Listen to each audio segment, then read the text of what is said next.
Dear students, मैं अजीत सिंह स्वागत करता हूं आप सभी का हमारे चैनल टॉपर मंत्रा में। स्टूडेंट, आज हम देखने वाले हैं आपकी क्लास 9th की सामाजिक विज्ञान की 20 अगस्त 2021 की एक और वर्कशीट जो है पालमपुर गांव की कहानी से, जिसके बारे में हम जानेंगे पालमपुर में किसानों में भूमि का वितरण कैसे था, श्रम की व्यवस्था कैसे की जाती थी और खेती के लिए सबसे जरूरी है पैसा, और पैसा यानी कि पूंजी की व्यवस्था कैसे करते थे हम। तो चलिए स्टूडेंट शुरुआत करते हैं। उससे पहले आप सभी से छोटी सी रिक्वेस्ट है कि अगर आपने अभी तक चैनल को सब्सक्राइब नहीं किया है तो प्लीज एक बार चैनल को सब्सक्राइब करके जरूर सपोर्ट कीजिए। चलिए अब देखते हैं क्वेश्चन। पहला है, पालमपुर के 450 परिवारों में भूमि का वितरण किस प्रकार है। पालमपुर में 450 परिवार में से लगभग एक तिहाई यानी कि 150 परिवारों के पास खेती के लिए भूमि ही नहीं है, यानी कि इससे वंचित है, और ये बेचारे दलित हैं, यानी कि एक तरीके से ये पिछड़े हुए समाज के हैं। बाकी परिवारों में लगभग 240 परिवार जिनके पास भूमि है लेकिन 2 हेक्टेयर से कम भूमि है। ठीक है, तो इस खेती पर वो कृषि करते हैं। तो इस तरीके से वितरण था। छोटे किसानों द्वारा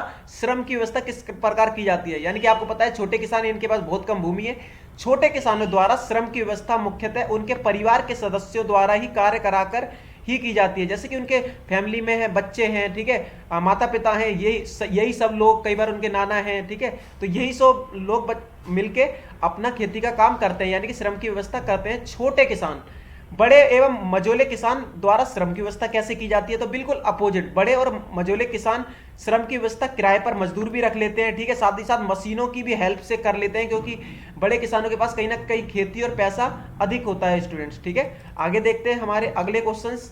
ठीक है, अगला क्वेश्चन है, छोटे किसान खेती के लिए पूंजी की व्यवस्था कहां से करते हैं, पैसा कहां से लाते हैं। तो देखो, छोटे किसान खेती के लिए पूंजी की व्यवस्था बड़े किसानों से, ठीक है, और गांव के व्यापारियों से और साहूकारों से उधार लेकर करते हैं, क्योंकि बच्चों इनको ज्यादा बचत नहीं होती और इनको क्या करना पड़ता है, कर्जा लेना पड़ता है। ठीक है, इसलिए बेचारे दूसरों के ऊपर डिपेंड रहते हैं।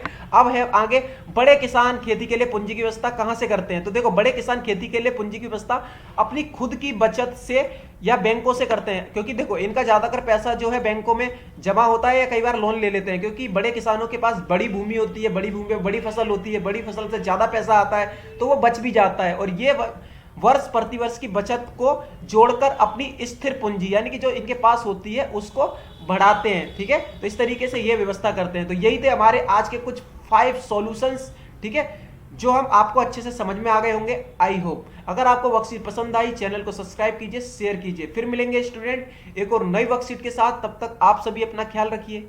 बाय।